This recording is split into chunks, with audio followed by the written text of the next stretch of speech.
कहते हैं कांटों से भरी चंबल घाटी में शेर नहीं होते, पर आज हम आपको बताने जा रहे हैं चंबल के 5 खूंखार डाकुओं के बारे में जिन्होंने चंबल की घाटी में अपना खौफ कायम किया। पहला, मोहर सिंह गुज्जर।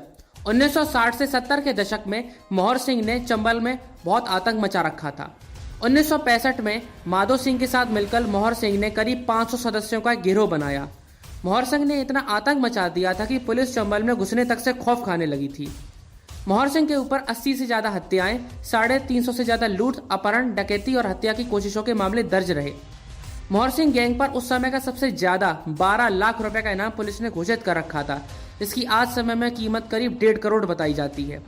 मोहर सिंह गुज्जर ने अपनी पत्नी और बेटी की सिर्फ इसलिए मार कर हत्या कर डाली थी क्योंकि मोहर को अपनी पत्नी और बेटी के चरित्र पर शक था। आखिरकार 1972 में उसने अपने 500 साथियों के साथ आत्मसमर्पण कर दिया था। दूसरा, रामबाबू गडरिया। रामबाबू गडरिया के गिरोह में 80 से ज्यादा डाकू थे। कहते हैं रामबाबू अपने साथियों को बदल बदल कर उपयोग करता था, इसके बदले उन्हें हिस्सा दिया जाता था। आंकड़े बताते हैं कि 1997 से गडरिया गैंग ने कई लोगों को अपहरण करके लगभग 2 करोड़ रुपए की कमाई की थी, जिसकी आज समय में कीमत करीब 30 करोड़ है। रामबाबू तथा उसके भाई दया राम सहित पूरे गिरोह पर 15 लाख रुपए का इनाम घोषित था। साल 2000 में इस गिरोह के कई सदस्य पुलिस के हत्थे चढ़ गए थे। अकेले रामबाबू गडरिया की गिरफ्तारी पर 5 लाख रुपए का इनाम घोषित था। साल 2007 में रामबाबू गडरिया की पुलिस से मुठभेड़ में मौत हो गई थी। तीसरा, डाकू मलखान सिंह। 6 फीट लंबा कद, चेहरे से बाहर निकलती मूछें और खाकी वर्दी। सालों तक ये चेहरा चंबल के इलाकों में खौफ की तस्वीर बना रहा। डाकू मलखान सिंह के गिरोह में करीब 1.5 दर्जन लोग थे। इस गिरोह पर 35 पुलिस वाले समेत 175 हत्याएं करने का आरोप था। मलखान सिंह की छवि एक अलग तरह के डाकू की बन चुकी थी। उनका मानना था कि आजकल के लोगों से तो बढ़िया हम चंबल के डाकू थे। वो बताते हैं भीड़ों में 25-25 महिलाएं लकड़ी बीनने आती थीं, लेकिन किसी भी डाकू ने हाथ लगाना तो दूर कभी बुरी नजर से भी नहीं देखा था। जबकि आजकल तो महिलाओं के साथ सड़क, स्कूल, अस्पताल कहीं पर भी रेप हो जाता है। 1980 के दशक में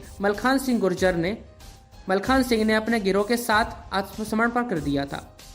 चौथा, पान सिंह तोमर। देश के लिए दौड़ने वाला पान सिंह तोमर डाकू बन सकता है, ऐसा किसने सोचा था। लेकिन एक जमीनी विवाद जब उसकी जमीन हड़प ली गई और उसकी मां की गोली मारकर हत्या कर दी गई, तब उसने निश्चय किया कि अब राजपूतों की शान वापस पटरी पर लानी है, और वह चंबल के भीड़ों में टूट पड़ा। कहते हैं पान सिंह को पकड़ने के लिए सरकार ने करोड़ों रुपए खर्च किए थे।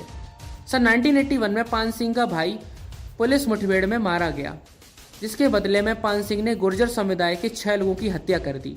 इसके बाद पान सिंह ने मुख्यमंत्री अर्जुन सिंह को सीधे चैलेंज कर दिया था, जिससे उनको गुस्सा आ गया और उन्होंने पान सिंह को जिंदा या मुर्दा पकड़ने का फरमान सुना दिया।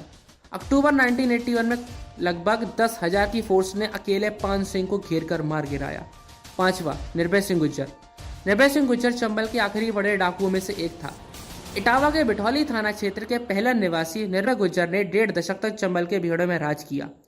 उसके ऊपर लूट, हत्या, डकैती, अपहरण के 100 से ज्यादा मामले यूपी एमपी में दर्ज थे। निर्भय सिंह गुज्जर के ऊपर सरकार ने 5 लाख का इनाम रखा था। गुर्जर का ऐसा आतंक था कि उसके फतवे से प्रधान विधायक चुने जाते थे।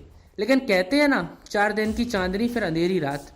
सन 2005 अक्टूबर में एक कुशल रणनीति के तहत निर्भय सिंह गुर्जर को मार गिरा।